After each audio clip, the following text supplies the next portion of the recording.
Tombouctou, après la débâcle des islamistes, l'heure est à la récupération de leurs armes par la jeunesse de la ville, des armes remises cette semaine aux autorités sur place. Nouveau souffle dans la guerre contre le VIH-Sida au Mali. Le Fonds mondial vient de reprendre sa coopération avec notre pays. L'institution met dans la cagnotte 58 millions d'euros. Et puis, la CAN, l'Afrique du Sud 2013, le Mali sur la troisième marche du podium. Les Aigles du Mali ont battu cet après-midi les Black Stars du Ghana dans le match de classement par le score de 3-1. Voilà pour les titres de cette édition. Mesdames et messieurs, bonsoir, bienvenue. Et puis ce message de félicitations du président de la République par intérim, le professeur John Kounda Traoré, aux Aigles du Mali pour leur troisième place à la 29e édition de la CAN 2013. Message ainsi libellé. Chers Aigles, dans un sursaut d'héroïsme et de bravoure, vous venez de vous classer à la troisième place de la 29e édition de la CAN de football en Afrique du Sud en battant votre adversaire du jour, le Ghana, par le score sans appel de 3-1. C'est avec une grande fierté et une immense joie que le peuple malien tout entier, et notamment nos compatriotes du Nord, fraîchement libérés, ont suivi votre victoire éclatante de cet après-midi. Au nom de notre peuple, de l'ensemble de ces institutions et à mon nom personnel, je vous adresse mes félicitations les plus chaleureuses et les plus admiratives. Les Maliens, dans leur grande diversité, sont fiers de vous et partagent avec vous la joie de ce magnifique succès. Cette troisième place conquise avec brio et panache apporte du baume au cœur de tous les Maliennes et de tous les Maliens de l'intérieur comme de l'extérieur. En ce moment éprouvant pour notre pays, votre combativité et votre opiniâtreté resteront un exemple d'engagement pour tous les patriotes maliens. Votre consécration est un signal fort pour toute la jeunesse malienne, civile et militaire, qui doit s'armer de courage et de détermination pour affronter les défis actuels. Chers Aigles, vous êtes des valeurs sûres. Nous croyons en vos capacités collectives. Nous croyons en vos talents individuels. La nation reconnaissante saura vous réserver un accueil chaleureux digne de votre exploit. Chers Aigles, nul doute que vous volerez plus haut vers la consécration ultime. Nous y travaillons. Bon retour à la maison. Message signé, président de la République par intérim, le professeur John Kounda Traoré. Le président de la République par intérim, suite aux affrontements qui ont eu lieu hier au camp parade du Coroni, a rappelé à l'ordre les militaires maliens dans un message à la nation hier soir. Pour le professeur John Kounda Traoré, qui a tenu à présenter ses excuses à nos partenaires, l'heure n'est pas à la division, mais plutôt à la cohésion. Mahamadou Kone. Quel sentiment croyez-vous qu'éprouvent vos frères, vos compagnons d'armes, venus vous offrir de mourir à vos côtés pour sauver votre pays? Le sentiment, simplement, que certains d'entre nous n'ont toujours pas compris la gravité de la situation dans laquelle nous nous trouvons, ou tout simplement ne donnent aucune importance à l'existence même de leur patrie. Le sentiment qu'ils sont venus peut-être mourir pour rien. En conséquence, je vous demande d'arrêter définitivement ces affrontements répétés au sein de l'armée malienne qui doit tout faire pour se ressaisir et se hisser à hauteur de mission. Ceux qui nous observent sont perplexes. Ils ne comprennent pas ce qui arrive aux Maliens. Ils ne comprennent pas cette image si négative du peuple malien que certains s'évertuent à leur envoyer. Pour nous-mêmes, pour le Mali et pour eux, je vous exhorte à arrêter ces comportements où la raison est totalement absente et où l'ego, si mauvais conseiller, est seul présent. L'armée malienne a certainement bien d'autres choses à faire que ce à quoi nous avons assisté. Dès lundi, le Premier ministre recevra les représentants du régiment des commandos parachutistes avec la hiérarchie militaire pour trouver une solution définitive à cette crise. J'ose espérer que chacun a pris conscience de la gravité de ce qui s'est passé pour ne pas compromettre davantage l'union sacrée, indispensable pour relever les défis qui sont les nôtres en ces moments difficiles. Je compte sur le sens patriotique et l'attachement de tous à la quiétude de nos paisibles populations et je suis sûr que vous ne nous décevrez pas. Voilà, message du président de la République par intérim, le professeur Dioncounda Traoré. Au-delà des prières pour le retour de la paix au Mali, les imams du pays s'investissent également sur le plan financier. Ils ont remis ce matin au président de la République 20 millions de francs CFA en guise de soutien à l'armée malienne. La délégation a été conduite par le président du Haut Conseil islamique, Mahmoud Dicko. Un reportage de Mohamed Diarra. La symbolique est très grande et le geste touche à plus d'un titre le président de la République par intérim qui a entre ses mains 20 millions de francs CFA en espèces. Une contribution du bureau exécutif de l'organisation des imams du Mali en guise d'aide à l'armée malienne. C'est très symbolique quand les imams qu'on appelle communément les garibous disent qu'ils ne peuvent pas rester et demeurer en reste puisqu'il s'agit du Mali. Il faut que tous les Maliens, sans exception, fassent vraiment montre de détermination pour que le Mali puisse être ce qu'il doit être, c'est qu'un est indivisible. Ces fonds ont été collectés dans les différentes mosquées du pays, mais les imams ne comptent pas s'arrêter là.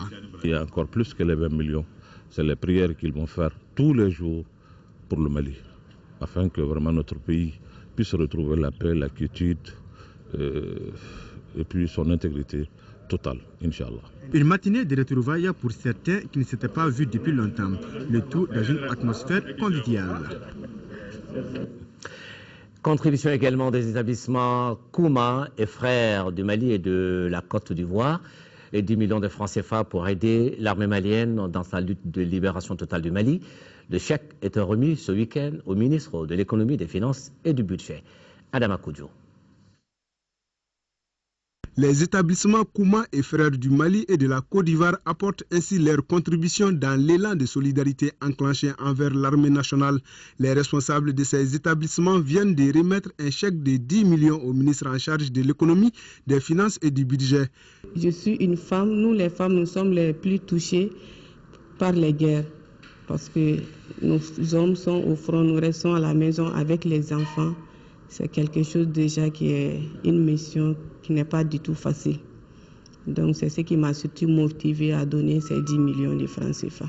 Le geste patriotique est salué par le premier responsable du département des finances qui a rassuré les donateurs du bon usage qui sera fait de ce montant. Plus que le montant, c'est vraiment le principe même des contributions qui intéressent le gouvernement, mais qui intéressent aussi singulièrement celui à l'appel de qui tout le monde répond, c'est-à-dire le président de la République. Cela montre que chaque Malien se sent concerné, se sent meurtri au plus profond de lui-même par rapport à la situation que vit le pays et que chaque citoyen malien, mais aussi chacun des amis du Mali, puisque les contributions, ce n'est pas seulement les Maliens de l'intérieur et de l'extérieur, c'est aussi les amis du Mali. Pour une grande transparence, le compte rendu de la situation des contributions pour l'armée est fait lors de chaque conseil des ministres et tous les jeudis dans le quotidien national L'Essor. Vous l'avez suivi dans notre édition d'hier soir, le procureur général a lancé des mandats d'arrêt nationaux et internationaux contre 28 personnes du MNLA, du Moujao, d'Ansardine et des narcotrafiquants pour des faits avérés de terrorisme, d'actes de sédition ou de crimes à caractère racial. Alors, pourquoi ces mandats d'arrêt maintenant? Concrètement, comment cette poursuite contre ces individus est-elle organisée au Mali, à l'extérieur du pays? Où seront-ils jugés? Sidiki Dambélé s'est entretenu avec le procureur général Daniel Amagouin Tessouké, qui donne ici des éléments de réponse. Nous suivons. Des actes ont été posés, lesquels actes sont réprimés par le Code pénal malien et d'autres textes. Donc c'est au regard de cela que nous avons décidé d'engager des poursuites contre un certain nombre de personnes, et notamment les principaux responsables pour le moment. Certainement, il y aura d'autres complices et co-auteurs qui seront pris dans le filet de la justice. Mais pourquoi justement maintenant qu'on a ces mandats d'arrêt contre ces gens alors qu'on aurait pu les faire une année, voire même 2 ans? La justice souvent ne peut pas aller avec la vitesse du son. Nous sommes obligés d'avoir des éléments. Et c'est au vu de ces éléments que nous pouvons enclencher des procédures. Et aujourd'hui, le temps était mieux pour cela, certainement. Depuis que nous avions pris fonction, quand même, nous sommes en train de réunir les éléments, petit à petit. Et c'est lorsque nous avons eu des éléments assez probants que nous avons décidé donc d'instruire au procureur de la République de la commune 3, qui a été désigné par un arrêt de la Cour suprême, afin que lui, à son tour, requiert l'ouverture d'une information. Les policiers ont été engagés il y a quelque temps déjà. Les éléments avérés, réellement, de trafic de drogue, d'attentats également à la sûreté intérieure de l'État, des actes de sédition, des crimes à caractère racial et religieux. Est-ce que c'est une liste exhaustive ou bien il y aura d'autres personnes qui seront concernées? La liste est loin d'être exhaustive. Hein. Il y a plusieurs personnalités personnes qui sont donc inculpées, mais il fallait de façon sélective porter l'information à la connaissance du public. Il y a beaucoup d'autres qui sont inculpés devant le juge d'instruction. En fait, il va s'agir des auteurs, des co-auteurs et des complices. Donc on ne peut pas porter toute la liste. Sinon, je crois que vous aurez un communiqué de plusieurs centaines de pages, certainement. C'est pourquoi nous avons dit entre autres. Même les infractions, il s'agit entre autres. Sinon, il y a plus de 17 infractions qui sont visées dans le réquisitoire introductif du procureur de la République. Concrètement, comment ça va se passer sur le terrain? Les mandats d'arrêt ont été lancés. Au plan national, il y a les autorités policières, notamment la gendarmerie et la police nationale, qui vont se mettre à la recherche.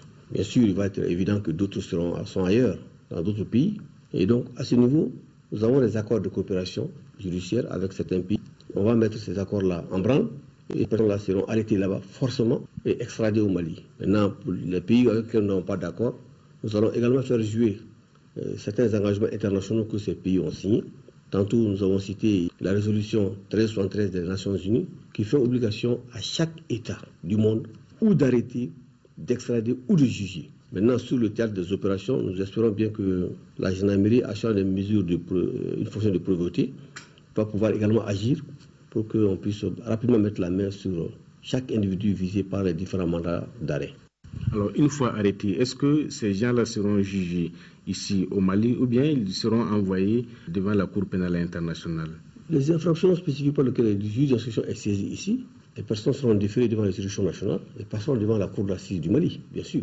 Maintenant, les cas qui relèvent de la Cour pénale internationale, pour ces personnes-là, l'hypothèse où la Cour pénale va demander à ce que ces personnes-là leur soient transférées, donc les autorités verront ce cas également. Après la défaite des islamistes à Tombouctou, l'heure est à la récupération des armes disséminées à travers la ville par les assaillants dans leur fuite. Pour débarrasser Tombouctou de ces engins très dangereux pour la vie des citoyens, les jeunes ont organisé dans les différents quartiers des opérations de ratissage. Dans leur butin, on y trouve des kalachnikovs, des grenades et autres munitions. Un arsenal de guerre récupéré et remis cette semaine aux autorités militaires en présence des membres du comité de crise. Nos envoyés spéciaux à Tombouctou, Adama Djimde, Shérif Moulay. Des grenades, des kalachnikovs, des dizaines de balles et autres munitions et engins. Ces armes ont été récupérées par le réseau des jeunes pour la sauvegarde des intérêts de Tombouctou, une organisation qui a ses ramifications dans les quartiers en vue de sensibiliser les populations et de collecter les armes. Lorsque l'armée a fait son repli tactique, il y avait des militaires qui avaient confié des armes à des amis ou des connaissances. Le réseau s'est attelé à récupérer ces armes pour organiser cette cérémonie pour la remise officielle de ces armes. C'est un exemple que nous souhaiterons qu'il soit suivi dans toutes les villes du Mali, puisqu'il y a tellement d'armes dans la région de Tombouctou. Le camp a été pillé, il y a tellement d'armes, et nous souhaitons que vraiment ces gens se ramassent ces armes-là et les donnent aux autorités compétentes. Le colonel Kéba Sangaré, chef des opérations militaires de Tombouctou, a remercié ces jeunes pour cette action citoyenne. Il a réaffirmé que l'armée ne va jamais faillir à son rôle de défense de l'intégrité territoriale. Vous savez, la guerre, c'est pas bien. Comme le président Aya le dit, si nous devons faire la guerre pour faire partie du terrorisme, nous sommes prêts à le faire et à le reprendre. Mais cette victoire, pour que ça puisse aller de l'avant, il faut la collaboration franche et totale de la population. Et le geste que nous venons de voir à travers le comité des jeunes est un geste rassurant. Le colonel Sangaré a aussi procédé au lancement des activités du programme Éducation aux mines et engins explosifs à Tombouctou. Le monde focalisé sur la guerre au Mali depuis le début des opérations militaires. Le pays est devenu l'une des destinations les plus prisées par les journalistes venus de divers horizons. Sur place, ils ont trouvé une population aujourd'hui libre et accueillante, mais qui a été longtemps soumise aux atrocités des islamistes. La presse vue par nos envoyés spéciaux à Tombouctou, c'est un reportage de Adama Djimde et Chérif Moulay. Sont près d'une centaine de journalistes déployés à Tombouctou pour couvrir les événements dans la ville la plus connue de notre pays grâce à la célèbre université arabo-islamique de Sankoré. Journalistes, caméramens et photographes ont souvent bravé les consignes de sécurité pour être présents sur le théâtre des opérations après la débâcle des djihadistes. Le risque comptait peu. Chacun voulait être le plus près possible des faits. Moi, en tant que journaliste français, j'ai été remarquablement accueilli par la population de Tombouctou. On a senti un vrai soulagement de la part de la population de Tombouctou qui était extrêmement touchant. Autant en tant qu'homme qu'en tant que professionnel, on a rarement vu un événement aussi bouleversant que celui-là. On a senti les souffrances qui avaient été endurées par la population de Tombouctou, des souffrances terribles que l'on connaît, que les Maliens connaissent. Selon certains, ils ont dû débourser 1 200 000 francs CFA pour le billet d'avion Mopti-Tombouctou. Le coût était jouable compte tenu de l'importance des sujets. Deux faits inédits, l'arrivée d'un Hollandais à Tombouctou et la possibilité pour les confrères d'être en contact physique avec une population soumise à la charia pendant 9 mois, qui malgré tout a tenu bon. J'ai constaté qu'il n'y a pas d'électricité, il y a beaucoup de problèmes de suministres encore, donc j'imagine que la population encore est en train de s'habituer à la nouvelle situation, donc ils sont un peu sous les chocs. Mais ce que j'ai rencontré, c'est des gens très sympas, très heureux. Les plus grandes chaînes du monde étaient présentes sur le terrain, ce qui faisait que tous les regards étaient tournés vers Tombouctou, désormais libre depuis près d'une semaine.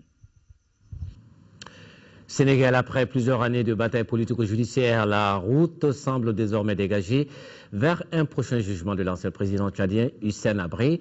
Les premières manifestations étaient visibles hier à Dakar.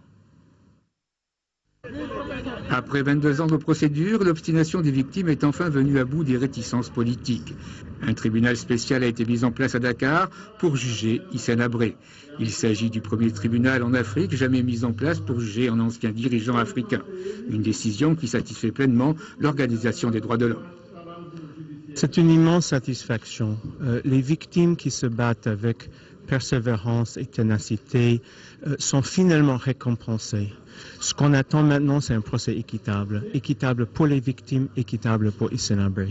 Durant la dictature d'Habré, entre 1982 et 1990, 40 000 personnes ont été tuées. Les archives découvertes au Tchad par Human Rights Watch en 2001 révèlent les noms de dizaines de milliers de personnes détenues et exécutées par le régime. On ne peut plus s'accommoder de l'impunité. Et si l'Afrique ne prend pas ses responsabilités par rapport à ces défis, l'Afrique continuera à être la risée du monde.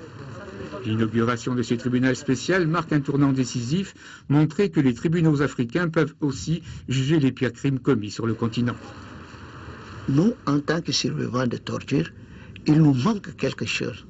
De tout ce qu'on a vécu, vraiment, il n'y a que cette justice qui devait nous donner la vraie guérison. Mandaté en 2006, le Sénégal du président Wade n'a jamais organisé de procès. Macky Sall, son successeur depuis avril 2012, s'était engagé à organiser un procès équitable et rapide. Il devrait se tenir en 2014, après la fin de l'instruction. Les étudiants subsahariens de plus en plus séduits par la formation universitaire au Maroc. Depuis quelques années, le flux atteint des proportions importantes. Ces étudiants africains au Maroc déclarent venir chercher une meilleure qualité de formation et aussi des opportunités de travail offertes par ces structures de formation du Royaume qui tissent de bonnes relations de partenariat avec des entreprises européennes. Étudiants africains francophones, mais aussi anglophones, ils sont de plus en plus nombreux chaque année à choisir de venir se former au Maroc. Jesse vient du Libéria. Il étudie à l'université de Rabat depuis 5 ans grâce à une bourse de la coopération marocaine. Une bourse plus facile à obtenir que celle des États-Unis et un défi pour cet anglophone qui a appris le français en 6 mois. Je suis content pour la formation que j'ai faite au Maroc. Et déjà, j'étudie au Maroc, à l'extérieur, dans une langue étrangère. Et puis, bon, la formation elle-même, le commerce international, c'est une formation qui est voulue, qui est demandée au pays. Les sciences économiques, la médecine, la pharmacie, les grandes écoles de commerce et d'ingénieurs sont les filières les plus recherchées. Le Maroc accueille ainsi chaque année près de 7000 étudiants subsahariens dans le public, universités ou grandes écoles, et autant dans le privé. Des étudiants qui arrivent du Sénégal, de la Guinée, du Burkina Faso ou encore du Gabon. Dans nos universités, il y a souvent des problèmes d'administration, de grève, il y a des problèmes de sureffectifs, il y a le problème de la corruption aussi. Et donc ces étudiants, en choisissant le Maroc, ils n'atteignent pas le niveau de l'Europe qu'ils désirent, mais ils dépassent au moins le niveau de ce qu'ils ont. Ces étudiants se tournent aussi de plus en plus vers le privé, car les écoles marocaines multiplient les accords avec les universités françaises pour proposer des doubles diplômes et des masters délocalisés. Alors, généralement, les parents, lorsqu'ils voient ça, ils se disent, bon, mieux vaut envoyer mon fils ici au Maroc, où le coût est moindre, où il a la possibilité d'étudier comme s'il était en France. Reste qu'étudier au Maroc, cela a un prix. Pour les non-boursiers, les fins de mois sont parfois difficiles. Par exemple, je sais que pour payer juste le loyer, ceux qui sont au quartier, souvent ça dépasse les 1000 dirhams. Autre difficulté, l'intégration dans la société marocaine. Baldé est au Maroc depuis 5 ans. Si le bilan est positif au niveau de sa formation, sur le plan personnel, le constat est amer. C'est pas le délit de faciès et tout. À chaque fois qu'on nous voit, on nous rabroue et tout. Et c'est pas, je suis resté dans une logique plus ou moins défensive. En dernière année de master, Baldé songe à l'avenir. Si j'arrive à poursuivre mes études, de les approfondir, c'est pas de continuer un doctorat, de faire un doctorat après pour rentrer au pays, parce que franchement on a une dette morale envers le pays, on a reçu sa bourse et tout. L'avenir, comme Baldé, la plupart de ces étudiants africains l'envisagent au pays. Reprise de la coopération entre le Fonds mondial et le Mali dans le cadre de la lutte contre le VIH-Sida. L'institution met à disposition du pays 58 millions d'euros pour lutter efficacement contre la pandémie. Ce fonds devra servir au financement de plusieurs activités, dont le traitement de 110 000 malades du sida avec les antirétroviraux. La cérémonie de lancement des activités de la deuxième phase du projet RAND 8 a eu lieu ce matin au ministère de la Santé. C'est un reportage de Ramata Konaté. 58 millions d'euros, soit près de 38 milliards de francs CFA, c'est le montant que le Fonds mondial accorde à notre pays. Cela pour venir à bout du VIH et du sida.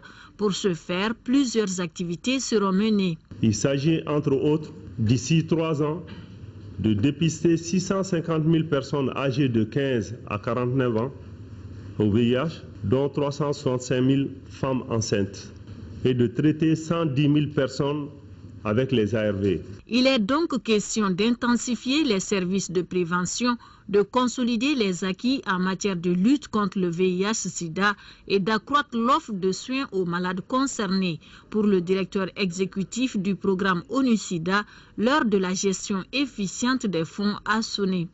C'est un moment où il faut démontrer très clairement que les ressources que nous allons obtenir, ces ressources seront utilisées de façon transparente, que ces ressources vont être utilisées avec une obligation de rendre compte et une obligation de résultat. Cette épidémie, il ne faut pas la négliger pendant ces périodes de crise. Il faut au contraire essayer de l'intégrer dans nos structures, dans nos systèmes d'approche. A précisé que le lancement des activités de la deuxième phase du projet RAND 8 concrétise la reprise de la coopération Fonds mondial Mali dans le cadre de la lutte contre la pandémie VIH-Sida. Des acquis à renforcer et à accompagner en matière de formation professionnelle dans la région de Sikasso. Une déclaration faite par le ministre Diallo Dédia Mahaman Kantra à l'issue d'une tournée dans des centres de formation à Sikasso, Yorosso et Koutiala. Elle a pu s'entretenir avec les artisans, mais également avec les acteurs régionaux de la formation professionnelle sur les réalités du secteur. Correspondance de Sekou Konaté. Première étape de cette visite en 3e région, le centre Saint-Jean-Bosco de Sikasso. Un centre dédié à la formation professionnelle et qui compte de nos jours plus de 500 apprenants dans 4 filières. Avec les acteurs régionaux de l'emploi et de la formation professionnelle dans les locaux du conseil régional après la visite du centre Saint-Jean-Bosco, les échanges ont permis à la délégation ministérielle de prendre connaissance des stratégies développées en matière de formation professionnelle et d'emploi. Stratégie soutenue par un schéma directeur régional de la formation professionnelle et technique et de l'emploi. Tout ce qui relève de notre département qui répondent aux normes de l'emploi et de la formation professionnelle. Parce que qui parle de formation et d'emploi parle d'un problème très sensible et le gouvernement y attache un intérêt particulier. À Koutiala et à Yorosso, Madame le ministre a pu voir de près les acquis en matière de formation professionnelle. Si à Koutiala l'heure est à la satisfaction, à Yorosso, la réalisation du centre de formation professionnelle connaît un grand retard. Le chantier est à 42% d'exécution, que j'ai déploré, mais vu tout le contexte que nous vivons, je pense que d'ici mars, comme nous l'a promis, nous aurons notre centre. Des bénédictions pour le retour de la paix au Mali ont été formulées à chaque étape de la visite. Moussa Ag Assari, de porte-parole du MNLA en France, exclu, radié de la grande famille du mouvement pionnier du Mali. Son foulard lui a été retiré par l'Association des pionniers du Mali, l'APM, qui applique ainsi la décision du Conseil fédéral. L'information a été donnée lors de la présentation du bilan 2012 de cette association. C'était ce matin à la Maison des Jeunes de Bamako. C'est un reportage de Adama Kodio. Faire le bilan des activités menées en 2012, voilà l'objectif principal de cette rencontre de l'Association des pionniers du Mali APM. Malgré les difficultés politiques réalisées en 2012 un certain nombre d'activités. Nous avons procédé à des journées de salubrité, une journée sans déchets plastiques à Bamako, où on a ramassé tous les déchets plastiques depuis l'Assemblée nationale jusqu'au carrefour du 3e arrondissement. Et encore, nous avons reboisé pendant vraiment la campagne de reboisement dans la Faya. Plus de 160 hectares ont été reboisés par les pionniers et par les jeunes du Mali. Et à l'international, nous avons pris part à des conférences. Le foulard du pionnier est destiné qu'à ceux qui respectent les lois et règlements. C'est pourquoi, lors de la cérémonie, le bureau fédéral de l'APM a retiré le foulard du pionnier à Moussa Ag Assarid, le porte-parole du MNLA qui a pris des armes contre le pays. Foulard qu'il a acquis au camp des pionniers en 1946 à Banamba. Les pionniers ont également fait président d'honneur de leur association les anciens ministres Abdoulaye Sall et Djiba Keïta. Il faut être citoyen, en tout cas du monde en général et du Mali en particulier, pour pouvoir mériter, n'est-ce pas, tel hommage. Et que cet hommage n'est aucunement un hommage individuel. Il est collectif. Ensemble, pied à pied, nous sommes en train de récupérer le territoire perdu. Ce que je voudrais ici vous dire, c'est la détermination de la France à aller jusqu'au bout. L'objectif est bien que partout sur le Mali flotte de nouveau le drapeau malien sur toutes les mairies. Pour traduire en actes leur reconnaissance à ceux qui ont donné leur vie pour défendre l'intégrité territoriale du Mali, les pionniers ont décerné à titre posthume des foulards et attestations au lieutenant français Damien Boiteux, au sergent Tchango Haché du Togo et au capitaine Sékou Traoré du Mali. Agir pour une solidarité effective, c'est le thème du mandat 2013 de la Jeune Chambre internationale de Tombouctou, dont la cérémonie de lancement s'est déroulée aujourd'hui ici à Bamako. Le choix de ce thème se justifie par la crise politique et sécuritaire que vit le pays. Il s'agit pour les membres de l'organisation de poursuivre les actions humanitaires entreprises au titre de l'exercice écoulé en faveur des couches défavorisées. Tchemoko Konaté. La rentrée solennelle 2013 de la Jeune Chambre internationale Tombouctou, couplée de la prestation des serments des membres de l'organisation pour mieux faire face aux défis de l'ère. Le choix du thème de l'exercice en cours, à savoir agir pour une solidarité effective, réside dans la double crise politique et sécuritaire que le pays a connue courant 2012. Il s'agit pour les membres de l'organisation d'intensifier les actions humanitaires entreprises au grand bonheur de nombreuses couches démunies. Parmi ces actions, on retient volontiers la distribution de vivres, de moustiquaires imprégnés et de fournitures scolaires. Je vous donne l'assurance d'œuvrer pour rassembler davantage les amis, maintenir la croissance au sein de l'organisation et accomplir la mission et la vision de la JCI à travers les actions à réaliser. Le processus enclenché depuis fort longtemps s'inscrit dans une démarche participative aux efforts de sortie de crise. De quoi éblouir les invités d'honneur de la cérémonie. En ce moment crucial de cette crise de la gouvernance que notre pays traverse, c'est à ce titre que les femmes de ma coordination vous encouragent à promouvoir davantage l'excellence et la bonne gouvernance afin de faire partie des pays avec une jeunesse émergente et constructive. Parallèlement à la reconquête du septentrion, les élections générales qui pointent à l'horizon constituent des défis majeurs. Pour relever ces défis, la jeunesse a un rôle capital. Engagez-vous en tant qu'équipe et œuvrez tous ensemble, de manière à créer des changements positifs au sein de votre communauté. Un poème dédié à la paix a été chanté, une paix à laquelle aspirent aujourd'hui tous les fils du pays. L'Assemblée générale de l'ONG Adidar s'est tenue ce matin ici à Bamako. 2 points étaient à l'ordre du jour, le point des activités menées et le renouvellement du bureau. La rencontre a regroupé les représentants de tous les villages du Karta. Moussa Fane. Construction d'un pont à Darouma, organisation des journées de reboisement et don de vivres aux victimes d'inondations de certains villages, voilà quelques-unes des réalisations faites par l'ONG Adidar dans le contrôle du Karta. C'est ce qui ressort de l'Assemblée générale de l'ONG tenue ce matin à Bamako. L'objet de cette Assemblée générale, c'est d'abord renouveler le bureau. Quand nous sommes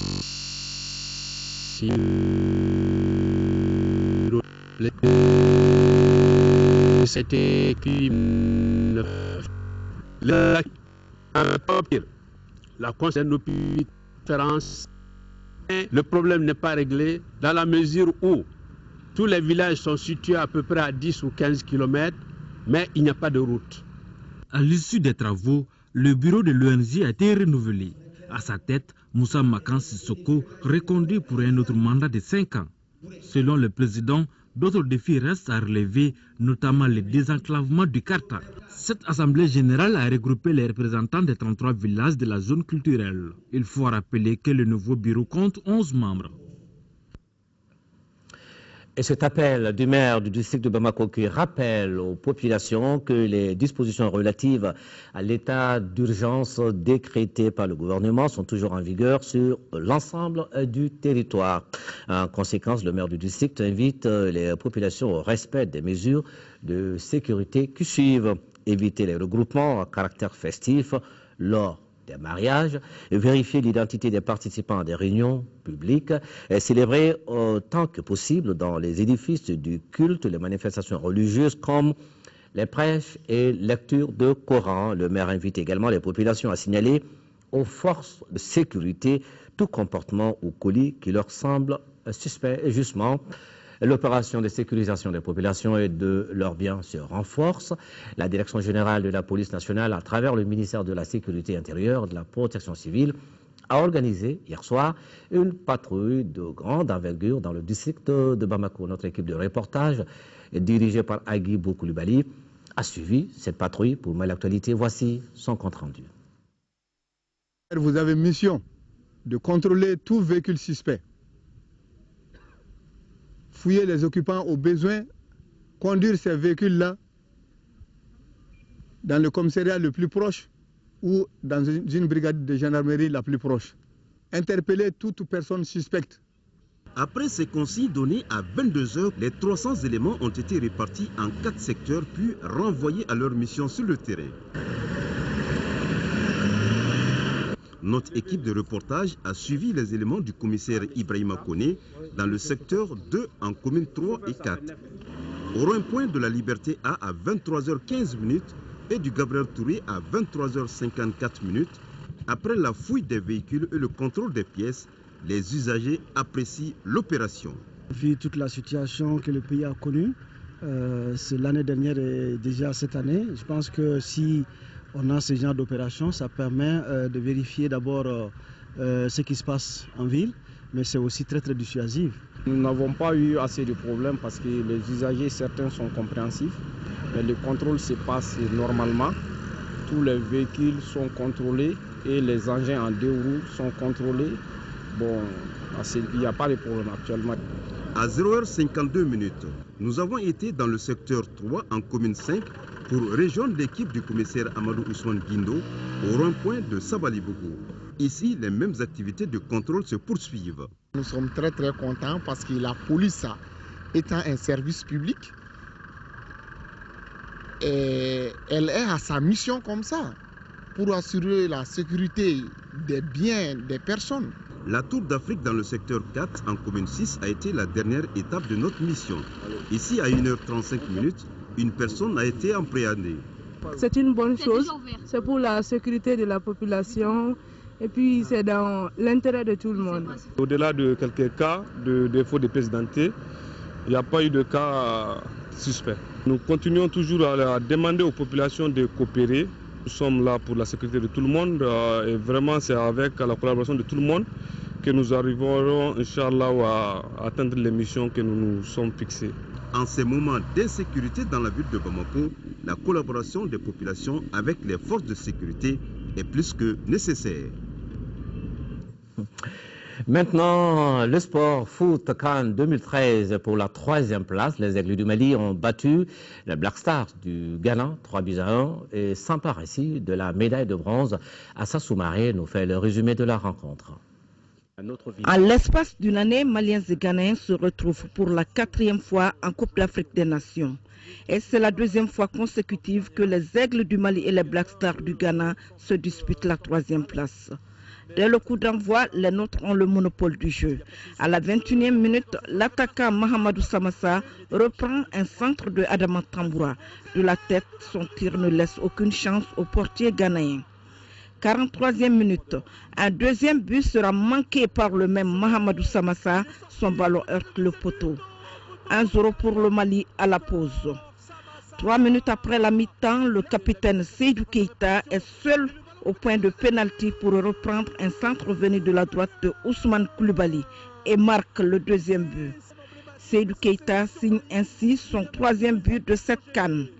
Les Ghanéens poussent jusqu'à l'obtention d'un pénalty qui sera raté par Moubarak Wakasso. 81e minute, Kwadwo Asamoah sera l'auteur de l'unique but du Ghana. Les hommes de Patrice Carteron vont marquer leur 3e but par Sigamari Diarra. 3-1, c'est le score final. Le Mali remporte la médaille de bronze et réédite l'exploit de l'année dernière. Et puis, cette nouvelle qui fera certainement plaisir aux finalistes burkinabés, la CAF qui a décidé d'annuler donc le carton rouge reçu contre le Ghana en demi-finale par Jonathan Pitroapa qui pourra donc jouer la finale de la CAN contre, qu'il pourra donc jouer la finale de la CAN demain contre le Nigeria. Match à suivre en direct sur l'ORTM. Et puis ce rendez-vous à retenir sur notre chaîne ce soir, la ligne de front qui reçoit le député Badian Aga Amatou. C'est tout à l'heure une présentation de Mohamed Touré demain, 13h, c'est Rabatili. Inch'Allah, on se retrouve pour l'édition du soir et ça sera après votre soirée de foot. Excellent week-end.